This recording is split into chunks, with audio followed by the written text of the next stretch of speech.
Ano itong tungkol sa usok na inirereklamo mo? Kasi araw-araw po laging umuusok yung bahay namin. Kada umaga, usok ng usok sila. Pinagsinabihan na po namin sila na kung ano-anong mga inaano namin sa kanila na... Saan ba nanggagaling yung usok, Alison? Dahil po sa kapitbahay po namin. Katabi lang po kasi namin yung kapitbahay, yung Oo nga, saan nanggagaling ang usok? Yung ano po, yung kahoy. Okay, nagluluto. Opo. Eto ba yung parang may semento tapos pinapasok Opo. sa loob? Opo. Uy, solid yung usok nun, Opo. ha? So, doon nagluluto. Sa labas nagluluto? Wala ba silang kusina? Wala po. Okay. Ulam po, Lahat, pagkain, pang ganon. Oh. Ano, mainit na tubig, ganun po. So, yung dirty kitchen nila outside? Opo. Oo. Doon sa kalsada nyo? Opo. Balik kasi, magkakatabi lang po ang Yung bahay bahay nyo. namin. Ito po yung kalan nila, ito lang po yung bahay namin. Bali, pumapasok po yung usok nila doon sa bahay Gaano namin. nakatagal to? Ang tagal na po. Oh, Tagal na. Matagal Hindi, na po. pero paano ka nagreklamo ka ba sa barangay? Sinabi na po namin, kasi doon rin po siya nagtatrabaho sa barangay. Yeah, patay na naman kayo kay Oh, Tony diba? niyan. Watch this. Ayan yung bahay mo, yung may pinto? Opo, ayan po. Ay, parang diretso Bali, talaga ito yung po, uso. ayan Parang po yung pinausukan ka bahay talaga. namin. Ayan o, diretso yung uso. Pasok sa pinto talaga, oh. Oh, yan, oh. Tinan mo. Grabe pala. Opo. Grabe yung pausok. Diretso, no, sa ano? Oo. Siya raw ang nagdudulot ng usok na nakakasulasok. Vanji, pasok!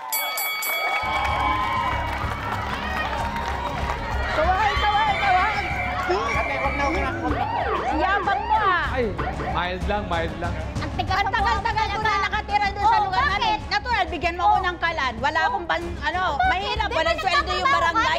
Walang sweldo yung barangay po. Bakit nagtatrabaho ko, diba? Nagtatrabaho ako kasi may anak po ako na anim Pareho yung lang anak tayo ko. may anak. Tapos ako lang po ang may trabaho. Asawa ko senior citizen na rin. Hindi na rin pwede siya magtrabaho. Ako na lang, barangay tanod po na volunteer. Walang Ayun yung sweldo. Wala po. Pero diretsahang tanong, Ate Vanji, wala ka raw pakialam magpausok sa lugar ninyo. Ano po yun, Mama Carla? Ganito po, yung sa ingang ko na po yun, dalawa kaming gumagamit. Yung katabing-katabi niya, yung isa kong kapitbahay. Ako naman dito sa harap. Ngayon, siyempre, pag dito ako sa, buhat-buhat lang po yun kasi lata lang ng pintura yung sa inga namin.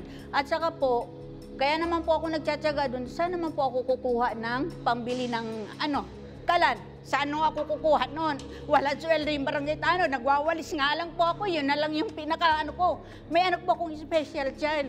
Hindi pwede siyang magutom. Kasi Okay, yun ang Ate Vanji. Pare-pareho lang tayo, nagtatrabaho rin. Oo.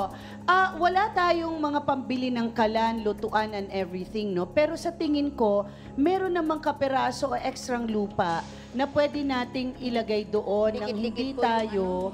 pag sa akin po, nasa pwesto ko po. Pero yung isa ko pong kapitbahay, pag hinihiram yung kalan, kasi lata lang siya pwedeng buhat-buhatin. At saka yung anak kong special child, mahilig po magdampot ng kahoy kasi alam niya naman na mama niya lang nagtatrabaho eh. Eto kasi ang gusto nating ayusin. Yun hong problema ninyo tungkol sa hirap ng buhay na daragdagan ho dahil meron kayong na, 'di ba, napeperwisyo Opo, totoo doon po yun. sa usok. Totoo po yun. 'Di ba baka itong mga Kaya nga po bata yung mga bata na mga pamangkin nung kinakasama ko, inuubo ng inuubo. Paano naman yung pampagamot namin? Oo, kasi parang magsasanga-sanga ang gastos at ang problema, Ate Vanji.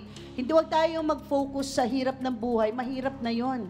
Ang buhay na mahirap ay ginagawa na lang ng paraan para gumaan, hindi para bumigat lalo. Opo. Okay. Pinatanggal mo raw sa trabaho si Alison. Totoo ba to? Ano na to? Totoo ba yan? Doon po yun sa dati po namin tinarabahuan na street sweeper. Yung asawa ko po, doon naghiwalay po kami dahil lang po sa kanya. Bali ang asawa Nandun yung mga anak ko. Ngayon hindi ko nakukuha yung mga anak ko. Kasi pinagbintangan kang may ibang lalaki. Opo. Ate Dahil Vanji, paggawa niya. ano ba ang totoong kwento sa iyong ikinakalat? Yun. Bakit iba. nasabi? Iba yung asawa niya doon. Pagdating dito, kasi andito kami Kasi sa, po, iba rin kasi- asawa niya. Nagulat ako. Naging kapitbahay kaming dalawa. Kasi naghiwalay na po kami dahil sa kanya. Bali po, naghiwalay na po kami dahil sa kanya. Meron po akong kinakasama ngayon. O kayo pala ay talagang may alitan na. Opo. Before ka pa lumipat sa tabi ni Ate Vanji, tama? Yun, hindi ko alam, alam ako totoo nagchichismis ka, ate. Pero ikaw, yung iwan ng asawang mabigat doon, kahit ano Kaya pang nga usapan eh. yung Kaya chismis, nga po, yung mga anak ko, Hindi, hindi ko ate, hindi ako kampi sa'yo, po by the way. Ang ibig sabihin, yung isang lalaki, hindi kita iiwan kung chismis lang. Opo. Yun ang point ko. Dapat tayo nang problemahin mo kasi kahit magsalita pa na magsalita yung mga tao sa paligid ko, pag chismis, hindi kita iiwan. Tama Yun po. yung pinag-uusapan natin kanina. Pero wala naman po katotohanan. Ilang taon, ilang anak nyo? 3 po. So ilang taon kayo nagsama? 24. 24 years sa isang Opo. chismis, nag-alsabalutan yun lang siya. Hindi lang daw umuusok, kundi umaapoy ang galit niya kay Vanji. Abay, bakit naman, Denya? Pasok!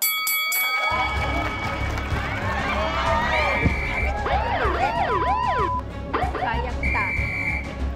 Hala, Denya, bakit? Bakit galit ka kay Ate Vanji? Ano nangyayari? Sa ulap din yan. Sa usok? Opo. Siyempre, magkakapit bahay Siyempre, tayo natural. magkakatabi kami ng bahay. Magkakatabi tayo ng bahay, di ba? Ano pa?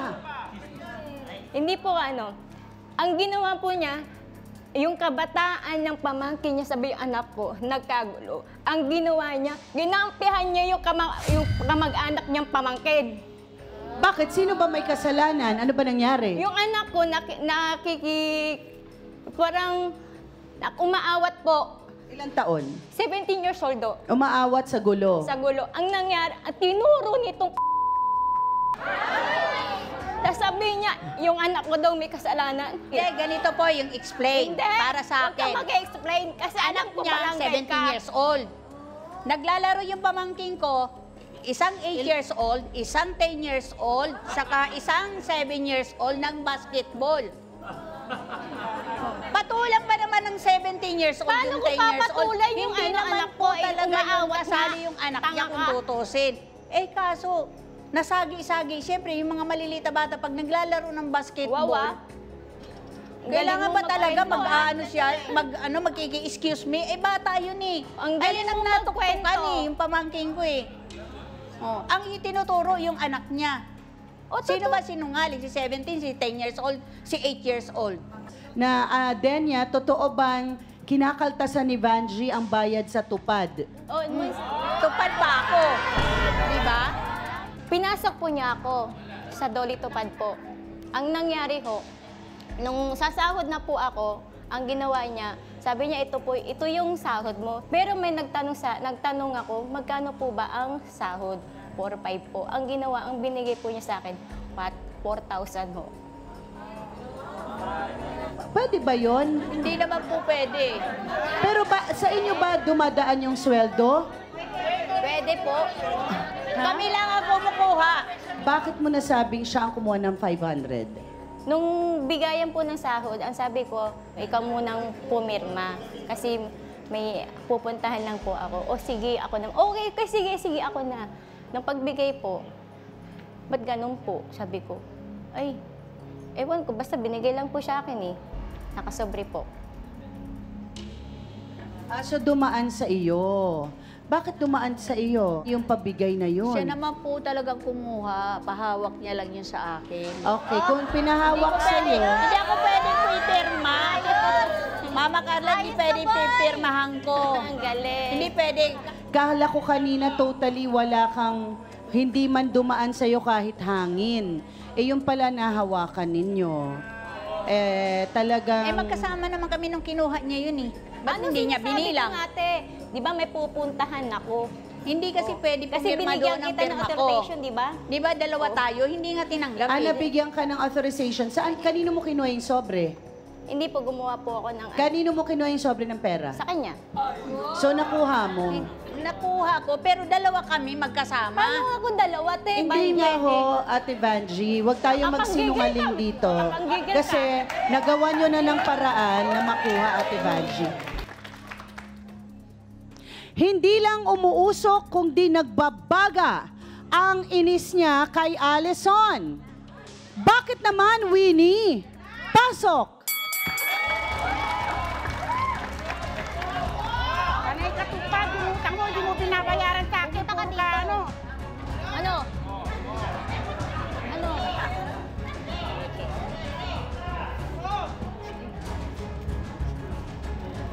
Diretsahang tanong, Winnie. Bakit ka galit kay Allison? Paano nagre-reklamo rin siya sa usok? Wala naman din Kayo itong magkaibigang nagluluto ron. Opo, sila po. Kung nagre-reklamo siya dun sa usok, sa tingin mo ba ay mali ang reklamo niya? Opo. Bakit? Siyempre, nausukan po sila. Wala naman din po ako magagawa kasi siyempre, wala kaming pang ano eh. Wala. Bakit ba nagbubulungan kayo? Yan ang away! Yan ang away! Ang sinasabi mo, wala kang paglalagyan nyo ni Ate Vanjie nung lutuan ninyo. Pero paano na meron naman kayong nauusukang bahay? Paano ang katahimikan nyo yun? Di araw-araw kayo may kaaway. Yan, doon mo sa loob ng bahay nyo Yan ang salita ilagay. na Hindi i-cut naman mo din pa. lagi pagka wala lang akong pambili ng ano eh. Pareho naman lang tayo, walang pambili.